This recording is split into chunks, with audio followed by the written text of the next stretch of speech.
Hi, welcome back. In this video, we'll be discussing techniques to compute an expression mod m when the expression involves plus, minus, and times. Here's our first technique. During multi-step computations, apply the mod m operation along the way. As you do that, that helps to ensure that your numbers never get too large. Here's our first example. What is 8 plus 16 plus 15 mod 17? We'll do this in two steps. We'll first calculate 8 plus 16, that's 24. Now apply the mod 17 operator and get 7. And so that means that 8 plus 16 is equal to 7 mod 17. Now we add together 7 and 15. 7 plus 15 is equal to 22. 22 mod 17 is equal to 5, and so 8 plus 16 plus 15 is equivalent to 5 mod 17. Here's another example. What time will it be 375 hours from 6 p.m.? This is a modular arithmetic question because time is on a 24-hour clock, so we're working mod 24. We can think of 6 p.m. as 18 o'clock, and so the question is asking us to calculate 18 plus 375, take the remainder, mod 24, and interpret that as a time. Our technique above tells us that we should first figure out what 375 is mod 24, which we do by applying the division algorithm. 375 is equal to 24 times 15 plus 15. So when we calculate 18 plus 375, that's congruent to 18 plus 15 mod 24. That's 33. We then need to reduce mod 24 to get 9. And when we interpret that answer as a time, we get 9 a.m. So 375 hours from 6 p.m. is 9 a.m. Let's do one more example. What is the last digit of 2 times 6 times 8 times 13 times 17? When we're computing the last digit, that's the same as the remainder mod 10. And so our technique says to apply mod 10 to each factor, multiply, and along the way, reduce mod 10 when appropriate. So 2 times 6 is 12, and 12 is equivalent to 2 mod 10. Now we take 2 and we multiply by 8. 2 times 8 is 16, which is 6 mod 10. 13 is 3 mod 10. So 6 times 3 is 18, is 8 mod 10, and 17 is 7 mod 10, so 8 times 7 is 56, which is 6 mod 10. So that tells us that this product is 6 mod 10, and so the last digit of n is equal to 6. Notice we didn't have to multiply out this whole number, and each of these calculations was something that we can do in our heads, which is much simpler. A second technique is to use congruent numbers to simplify expressions. This is going to allow us to reduce the complexity of certain expressions by giving us nicer numbers to work with. The place I use this the most is when I have numbers like m minus 1 and m minus 2. m minus 1 is congruent to negative 1 mod m, and m minus 2 is congruent to negative 2 mod m. Just make sure to adjust your final answer to be between 0 and m minus 1. Let's revisit the example from the last slide. Let's say we have 8 plus 16 plus 15 mod 17. What we'll notice is that 16 is 1 less than 17, so mod 17, 16 is congruent to negative 1. Similarly, 15 is 2 less than 17, so 15 is congruent to negative 2 mod 17. 8 will just leave us 8, and so this technique tells us that a is equivalent to 8 minus 1 minus 2, which is 5 mod 17. And that's the same answer that we had on the previous page. Here's another example. Let's compute 20 times 21 times 22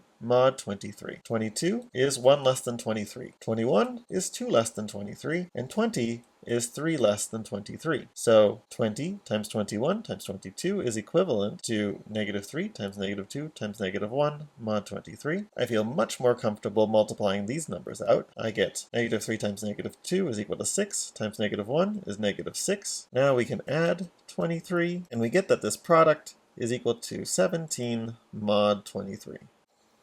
Here's a third technique for modular arithmetic. Because addition and multiplication are commutative operations, you should strategically group terms and factors mod m. In particular, look to pull out some zeros and some ones to simplify your calculations. If you have a plus m minus a, then that sum is congruent to 0 mod m. And if you have two values whose product is equivalent to 1 mod m, then that will simplify a larger product. Here's some examples. In the first example, let's say we wanted to calculate 3 plus 4 plus 5 plus 6 plus 7 mod 10. We should be looking out for numbers that add up to a multiple of 10. 3 plus 7 adds to 10, so that's congruent to 0. 4 plus 6 adds to 10, so that's congruent to 0. And so this total sum is then 0 plus 0 plus 5, which is equivalent to 5 mod 10. Here's another example. Compute 10 factorial mod 17. So 10 factorial is 10 times 9 times 8 times 7 times 6 times 5 times 4 times 3 times 2 times 1. And this time we're working mod 17. So let's look for numbers that are congruent to 1 mod 17. Well, 17 times 1 plus 1 is equal to 18, and 17 times 2 plus 1 is equal to 35. So whenever we have two numbers that multiply to either 18 or 35, those will contribute a factor of 1 mod 17. And in 10 factorial, 9 times 2 is equal to 18, 6 times 3 is also equal to 18, 7 times 5 is equal to 35, and what we're left with is a 10 times 8 times 4 mod 17. Another thing to notice is that 8 times 4 multiplies to 32,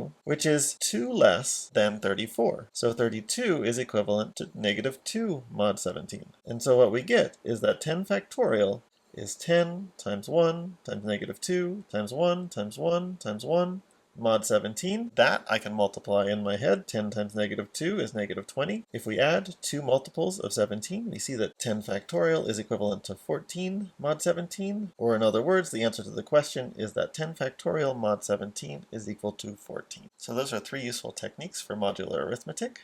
And you might be asking, why do they work? Let's take a quick look. What we're saying is that when we calculate a plus b mod m, that's the same as taking a mod m and b mod m, adding those together and taking the mod one more time. To prove this, we'll show that the remainders on both sides are the same. Let's write a mod m as little a. So a is equal to k times m plus a, and capital B is equal to L times m plus little b. Then a plus b is equal to km plus a plus lm plus b. Redistributing gives us km plus lm plus little a plus b. Factoring out the m gives us k plus l times m plus little a plus b. So that shows us that capital A plus b is equivalent to lowercase a plus b mod m, because they differ by a multiple of m. We can also show that a times b mod m is equal to a mod m times b mod m mod m. We'll use these same expressions and take capital A times capital B this time. Capital A times capital B is km plus little a times the lm plus little b. If we FOIL that out, we get klm squared plus kmb plus alm plus ab. If we factor out m from the first three terms, we get that capital A times capital B is equal to m times an expression plus little a times little b. Again, that's a multiple of m, so capital A times capital B is congruent to little a times little b mod m. So feel free to use all those techniques we talked about earlier. That's it for now. See you soon.